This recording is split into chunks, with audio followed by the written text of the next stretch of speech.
Shri Gurubhyo Namaha children. We welcome you to our online teaching academy Ekalaiva. Children, in our lesson Anti-Colonial Movements and the Birth of Nationalism, we discussed about peasants uprising and tribal uprising. Yesterday we discussed about the revolt of 1857. Children, today we are going to discuss about peasant revolts under Crown. In that first we are going to discuss about indigo revolt. Indigo is the name of a plant. This revolt took place between 1859 and 60. So before synthetic dyes were created, dyes means it is a substance used for coloring. Synthetic means dyes which were manufactured using chemicals. So before the invention of these synthetic dyes, natural indigo dye was highly valued by cloth makers around the world. So cloth manufacturers, they were in need of this indigo dye. So many Europeans, they compel the farmers to grow indigo, then they will process that indigo at the factories. Then the dye was exported to Europe. The peasants were forced to grow the crop indigo. So the British planter, he used to give a certain amount in advance to the farmers to pay the rent for the land and other costs. So, but they have to repay this advance after the cultivation with some interest. The planters compelled the farmers to grow indigo. They gave more preference to plant indigo rather than food crops. So, the farmers should not decide to grow food crops, they should grow only indigo. But at the end of the season, the planters paid the cultivators low prices for the cultivated indigo. The small amount the peasant earned was not enough to pay back the cash advance. So, he has to pay the cash which he got from the planters with interest, isn't it? So, the amount, the revenue which he received will not be enough to pay back his amount, cash advance which he got from the planters. So, they fell into debt. So, the farmers again, they would be forced to enter into another contract to grow indigo. So, the peasants were never able to clear their debts. So, in many families, debts were passed from father to son like that. This indigo revolt began in the year 1859. First, it started as a strike. Especially the peasants of village in Bengal's Najia district refused to grow any more indigo. So, they refused to cultivate indigo. This movement spread quickly to other indigo growing districts of Bengal. So, the revolt then turned into violent. The farmers, both Hindus and Muslims, they participated in the revolt. Even women participated in the revolt with pots and pans in their hands. So, Indian journalists in Calcutta wrote articles about the cruel treatment of the planters. The 1860 play, the play name was Nil Darpan, which means Mirror of the Indigo, by Dinabandhu Mitra. Dinabandhu Mitra did much too. It grabbed attention in India and Europe to the plight of the indigo growers. So, plight means difficult situation. So, the play, Nil Darpan, planned by Dinabandhu Mitra, it grabbed the attention in India and Europe. Next, we are going to discuss about Deccan riots, which took place in the year 1875. So, heavy taxation ruined agriculture, disturbed agriculture, exploited agriculture. Famine deaths increased. Many people lost their lives because of famine.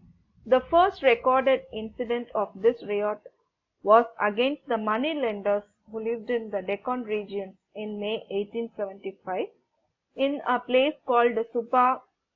It is a village near Pune. So similar riots were reported from close to 30 villages participated in Pune and Ahmednagar. The riot was against the Gujarat moneylenders. So under British rule, peasants were forced to pay revenue directly to the government, and also under a new law, moneylenders were allowed to attach the mortgaged land of the defaulters and auction it off. So under the new moneylenders were given permission and they were allowed to attach the mortgaged means pledged land. The farmers would have pledged their land and they would have got money. Defaulters, the person who failed to pay back, and auction it off. So they brought the land for auction, for public sale.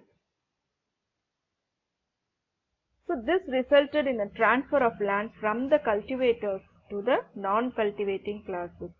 So as a result, the peasants lost their land and the land went into the hands of moneylenders who were non-cultivating classes.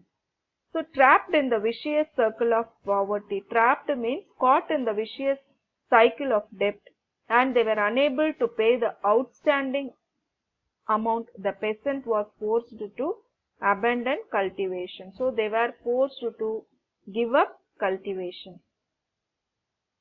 Now we are going to discuss about the foundation of Indian National Congress, 1870 to 1885.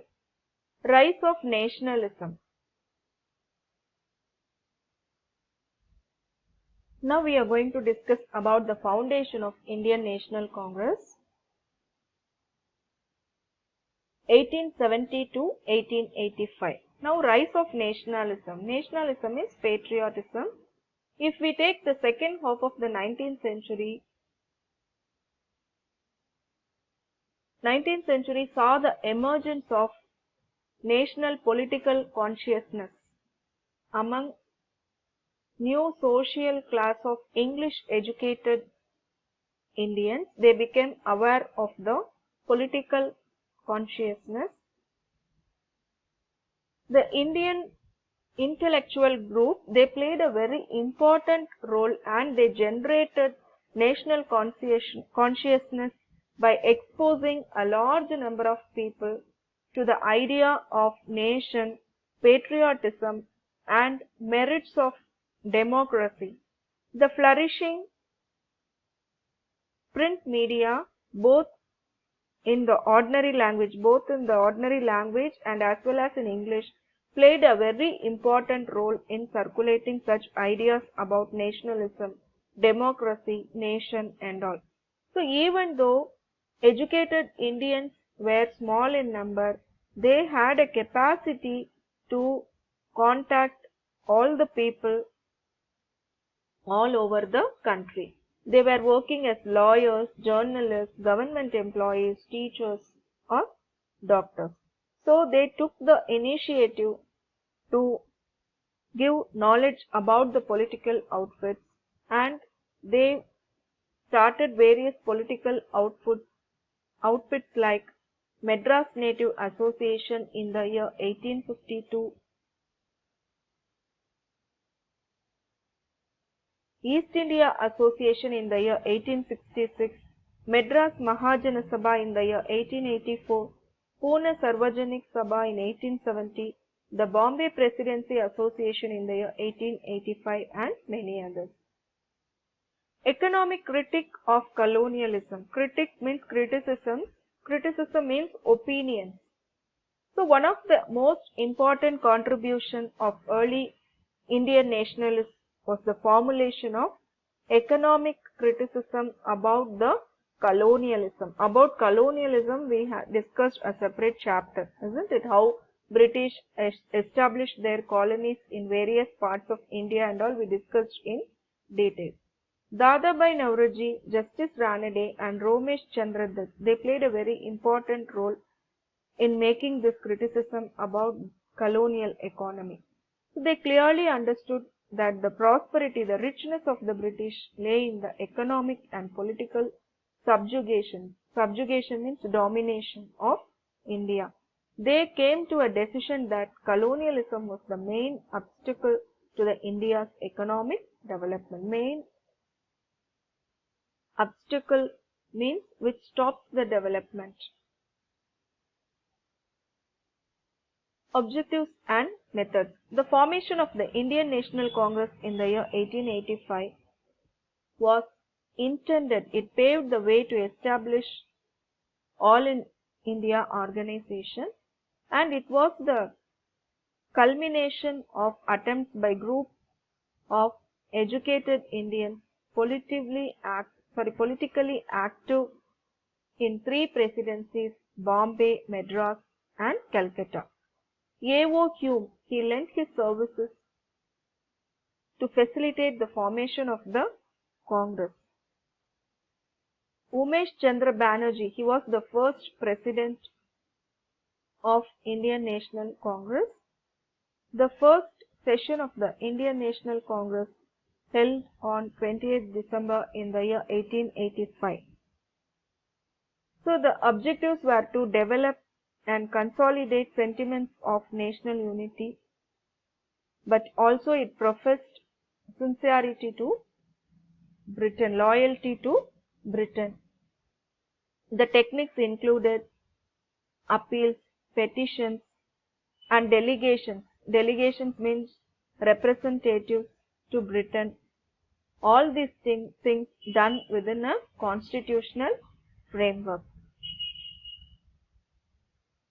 Okay children, today we discussed about the foundation of Indian National Congress, and also we discussed about nationalism.